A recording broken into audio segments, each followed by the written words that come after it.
فصول فی الآداب و مکارم الاخلاق. آداب جو ہے وہ جمع ہے ادب کی، آداب جمع ہے ادب کی. ابن قیم رحمہ اللہ فرماتے ہیں الادب استعمال خلق الجمیل، اچھا اخلاق استعمال کرنا، اچھے اخلاق سے پیش آنا، اس کو ادب کہتے ہیں. یہ مختصر سی تعریف ہے. اور کچھ علماء کہتے ہیں کہ ہر وہ کام فعل یا قول جس کی تعریف کی جائے وہ ادب ہے.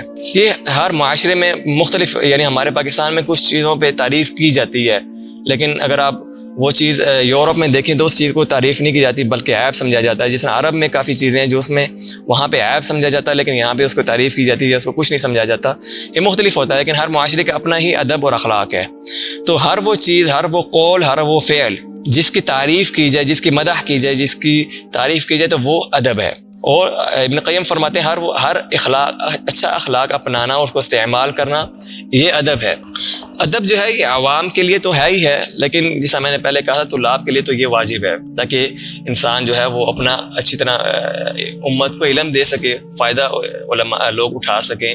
اگر آپ جو ہے وہ سورۃ المجادلہ کی آیت پڑھیں، یا ایھا الذین آمنوا اذا قیل لکم تفسحوا فی المجالس فافسحوا یفسح اللہ لکم. یہاں پہ ایک ادب کا ذکر آیا ہے کہ جب آپ کو کہا جائے کہ مجلس کو جو ہے وہ فصیح کر لو، جگہ دو، تو آپ جو ہے وہ جگہ دیں اور فصیح کریں. اس میں آگے جو ہے آیت ہے یرفع اللہ الذین آمنوا منکم والذین اوتوا العلم درجات، یعنی پہلے ادب اور اسی آیت میں پھر علم کا کیوں استعمال ہوا ہے.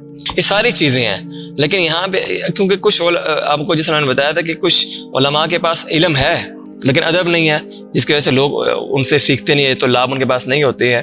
تو ادب کے بغیر علم آ تو جاتا ہے، لیکن یہاں پہ اللہ تعالیٰ ترغیب دے رہا ہے کہ جو علماء ہیں وہ آداب اور اخلاق کے بھی حامل ہوتے ہیں، کیونکہ پہلے ادب ہے، پھر اللہ نے علم کی رفعت کے درجات بلند کیے ہیں. اس کا فرمایا کہ علماء کا احترام اور ان کے درجات کا بیان ہے.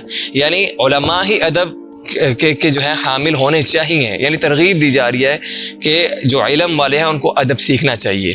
یہ جو ہے اس آیت میں جو ہے اللہ رب العزت نے ہمیں ادب اور علم دونوں جو ہے وہ جمع فرمایا. امام ابراہیم نخعی رحمہ اللہ جو کہ امام ابو حنیفہ کے استاد تھے، وہ فرماتے ہیں ہم کسی بندے سے اگر حدیث لینے آتے تھے، کسی سے علم سیکھنے آتے تھے، تو ہم 3 چیزیں دیکھتے تھے. اس کی سمتی، اس کا سمت یعنی بولنا وغیرہ کیسا ہے، لوگوں کے ساتھ اس کا بولنا کیسا ہے، اس کا چپ کرنا کیسا ہے. کچھ مقام پہ، کچھ جگہوں پہ چپ کرنا ہی بڑا فائدہ مند ہوتا ہے اور کچھ جگہوں پہ بولنا.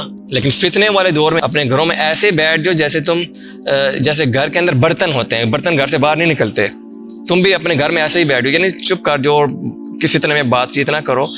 تو امام ابراہیم نخعی فرماتے ہیں کہ ہم 3 چیزیں دیکھا کرتے تھے. کہ سمت، اس کا بولنا، اس کا چپ رہنا کیسا تھا، اور الی صلاۃ ہی، اس کی نماز کی طرف.